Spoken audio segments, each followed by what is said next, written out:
Hello guys, welcome back to my channel. आज की video में हम जानेंगे सेक्शन 50 ऑफ भारतीय न्याय संहिता। जी हाँ, ये पर्टेन करता है punishment of abetment if person abetted does act with different intention from that of abettor. अब इस सेंटेंस का क्या मीनिंग है ये हम इन डेप्थ में जानेंगे और मैं आपको एक एग्जाम्पल के थ्रू बहुत सिंप्लीफाइड एंड ईजी वे में बताऊंगा, जिससे आप एग्जाम तक इस अच्छे से सेक्शन को याद कर पाए। अब सबसे पहले देख लेते हैं कि आपका सेक्शन 50 कौन से चैप्टर में आता है। ये भारतीय न्याय संहिता का चैप्टर 4 में पर्टेन करता है of abetment criminal conspiracy and attempt. इसी का पार्ट है आपका सेक्शन 50।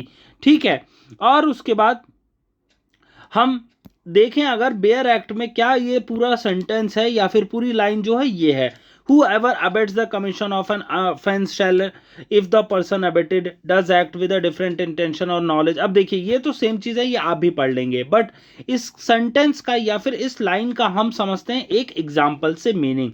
अब सपोज ए है, बी है, ठीक है, और ये है सी का घर। याद रखना गाइज, एक एक चीज ध्यान से अपने स्क्रीन पे देखिए, तभी आपको समझ आएगा। अब ए क्या कहता है बी को कि भाई ऐसा करो, इसके घर में, सी के घर में आग लगा दो, ठीक है। लेकिन बी इस इंटेंशन से आग लगाता है कि उसके जो मेंबर्स हैं सी के घर के, वो जिंदा जल जाएं, जिससे उनकी डेथ हो जाए। ठीक है गाइस, समझ आ गया। बी ए कहता है बी को कि उसके घर में आग लगा दो जिससे उसकी प्रॉपर्टी का लॉस हो जाए, लेकिन बी की इंटेंशन ये थी और वो इसी पर्पस से आग भी लगाता है कि जो मेंबर्स हैं सी के घर के, उनकी डेथ हो जाए। तो अब और आग लगती भी है और सी के घर के जो मेंबर्स हैं वो जिंदा जल भी जाते हैं।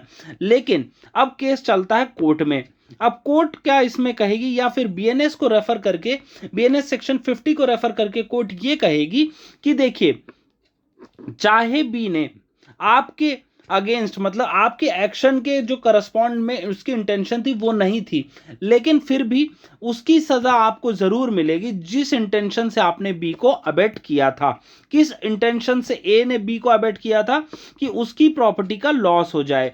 ठीक है, अब यहां पे ए ये नहीं पॉइंट ले सकता कि मेरे को एक्विट कर दो, क्योंकि जो इंटेंशन या फिर एंड में एंड रिजल्ट आया उसमें मेरी तो इन्वॉल्वमेंट ही नहीं है, या फिर मैंने ये अबेट करने को कहा ही नहीं था। कहा था लेकिन आपकी चाहे इंटेंशन दूसरी रही हो, आपको उस चीज की सजा मिलेगी जिसके लिए आपने अबेट किया है। ठीक है गाइस, ये होगा क्लियर। यही चीज सेक्शन 50 कहना चाह रहा है आपको, हर एक लाइन में हर एक वर्ड के थ्रू, और knowledge from that of abettor be punished with the punishment provided for the offence which would have been committed if the act had done with the intention और knowledge of the abettor and with no other. ठीक है guys, यही चीज है, आपको शुद्ध हिंदी में मैंने आपको समझा दी है। और अगर इसके अलावा भी कोई आपके पास डाउट आता है तो आप कमेंट बॉक्स में जरूर पूछिए, मैं आपकी क्वेरी रिजॉल्व करने की कोशिश करूंगा। नेक्स्ट वीडियो में मिलते हैं जिसमें सेक्शन 51 ऑफ बीएनएस हम रेफर करेंगे और समझेंगे कि वो क्या कहता है। ठीक है गाइज, अभी के लिए इतना ही।